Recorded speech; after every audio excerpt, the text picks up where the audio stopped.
Hi! Welcome to the last part of our MSC Cruise experience. At sa lahat nga pala ng nagtanong at nag-comment tungkol sa kung paano at kung saan mag-a-avail ng package katulad ng sa amin, sasagutin ko po ang mga katanungan nyo dito sa huling bahagi ng aming vlog. So, sa ika-4 na araw namin sa cruise, huling excursion namin ay sa Manama City, Bahrain. At tungkol dun sa package na nakuha namin sa cruise ship na ito, nag-book ako through travel agency which is partner ng MSC Cruise dito sa UAE. Sa mga ibang nag-comment na na-replyan ko po, na sabi ko sa kanila na ang package po ay depende sa cabin na i-a-avail nyo. Kasi meron po silang 3 types of cabin at magkakaiba rin po syempre ang presyo. Ang interior cabin po, which is bed and washroom lang siya, fully closed. Range po ng around 2,800 dirhams per person. And ang sea view without balcony nagre-range ng 3,600 per head. At kung katulad naman po nung sa amin, ang inabail po kasi namin is sea view with balcony. Nagre-range po siya ng 4,500, 4,700 per person po. Included na ang full meals, breakfast, lunch, and dinner. Ang excursion po pala ay may additional fee, which is depende po sa tour na gusto nyong kunin. May iba't ibang tour din po silang ino-offer. So, ang kinuha po namin sa excursions namin sa Doha ay city tour lang po. 75 euro ang per head. At sa Bahrain naman po ay 82 euro per head. Parehas pong city tour ang aming inabail. At wala pong stamp pa ang paglabas sa Doha at sa Bahrain. Bali, ang kinailangang requirements at hiningi lang po ay yung cruise card and excursions ticket. At sa mga nagtatanong din po na kung sa paano at saan pa nila kasi hindi ko po pwedeng i-disclose dito yung kasi nag-iiba po ang price actually. Kasi ang MSC Cruise ay ang huling sailing po nila is end of March. Yung huling Sabado po ng March sa taong ito. At they will come next year again. At sa iba naman po na gustong maka-experience kahit hindi MSC Cruise, meron pong iba pang mga cruise ships din na available dito sa GCC na magsisail this March. I mean, Eid, marami po silang mga offers. Like Arroyo Cruise, magsisail sila from Dubai, Qatar, Dammam, Saudi, and UAE again. At mas affordable po yung kanilang presyo po ng kanilang packages sa every trip po.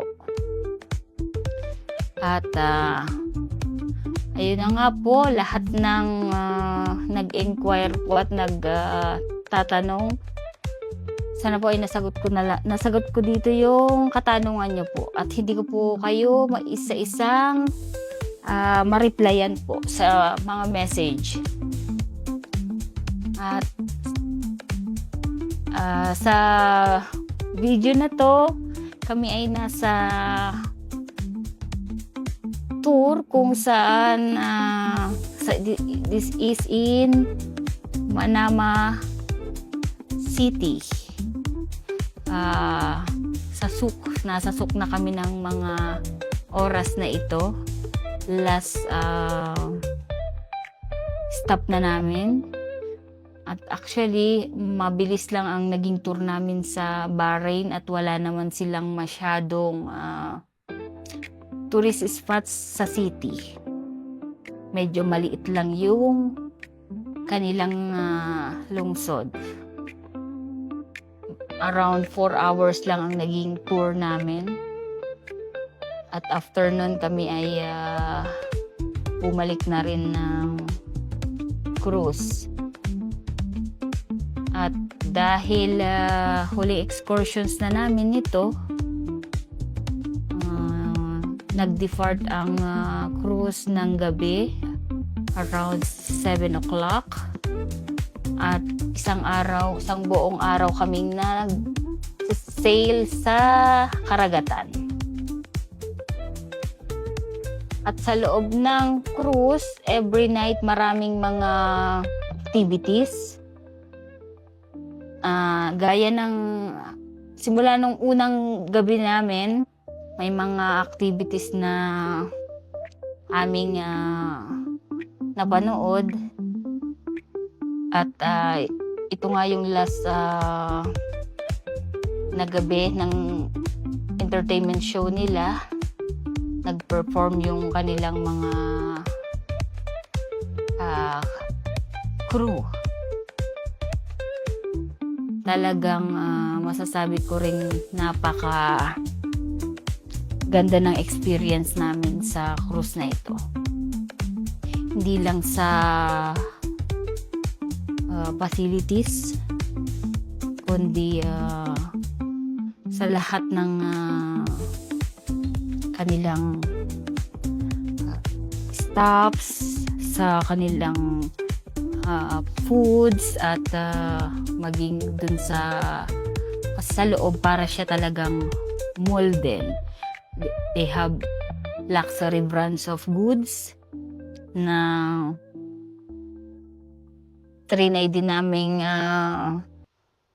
bumili ng mga souvenirs. At sa huling araw nga ng pag-stay namin sa cruise, sale sila ng mga bags, Guess, Valentino, at some other brands. So may mga nabili din kaming pang sariling souvenirs. At ayun, pati ang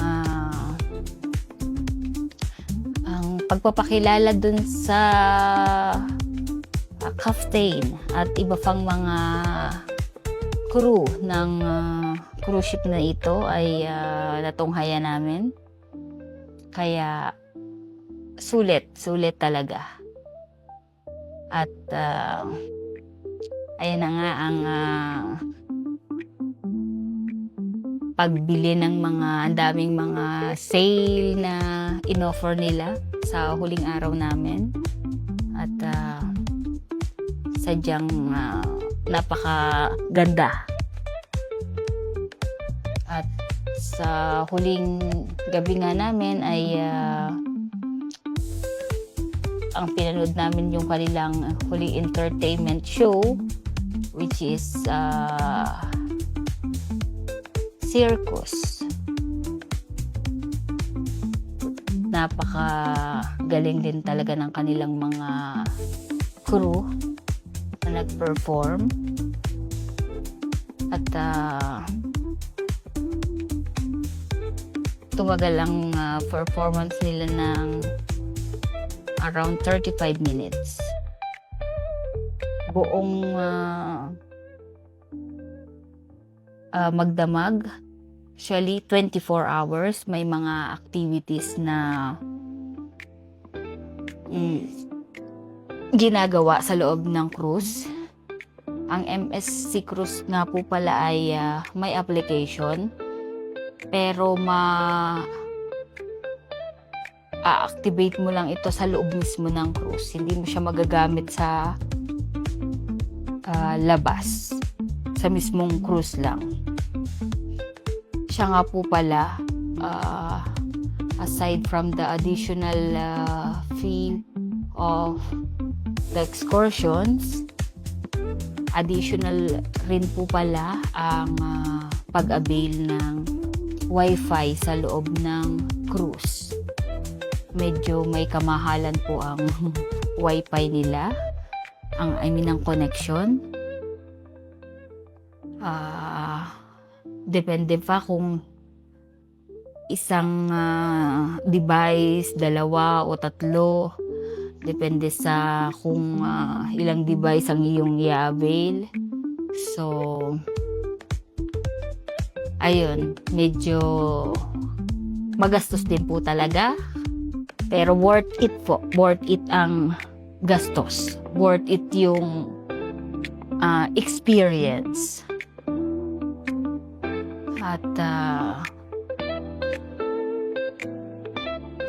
ito sa Ladies and gentlemen, get ready for you, the Master of the Vessel, MSC Eurydice Captain, all the way from Italy, dall'Italia, Comandante Paolo Bellini.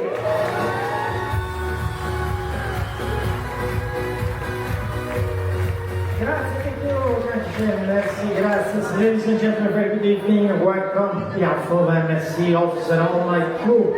I have the big honor and the pleasure to welcome you aboard the MSC Euribia in occasion of this cruise in the Persian Gulf.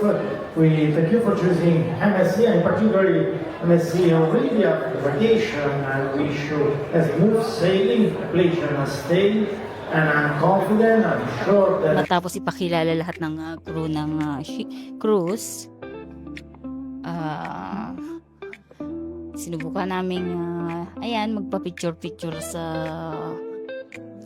kanilang mga photographers, which is kailangan mong pumili kung may magustuhan ka at syempre may payment. At naka-avail din kami ng isang couple picture. Ayun, remembrance at souvenir na naming mag-asawa sa trip na ito. At sa huling gabi ng aming pag-stay sa cruise, nag-stay kami ng medyo matagal-tagal sa roof deck ng cruise at in-enjoy namin ng pagkain ng mas matagal-tagal kesa sa mga nagdaang araw ng aming pagstay. At masasabi ko nga lang po na itong experience at trip na ito ay napaka-memorable at kasi ito ang aming first wedding anniversary. Kaya maaga nga kaming nag-check out at dito sa Abu Dhabi kami bumaba. Sa Dubai kami nag-disembark Pero ang kagandahan nga dito na kami bumaba sa Abu Dhabi. At thank you po. Dito na po nagtatapos ang aming vlog. Maraming salamat po. God bless.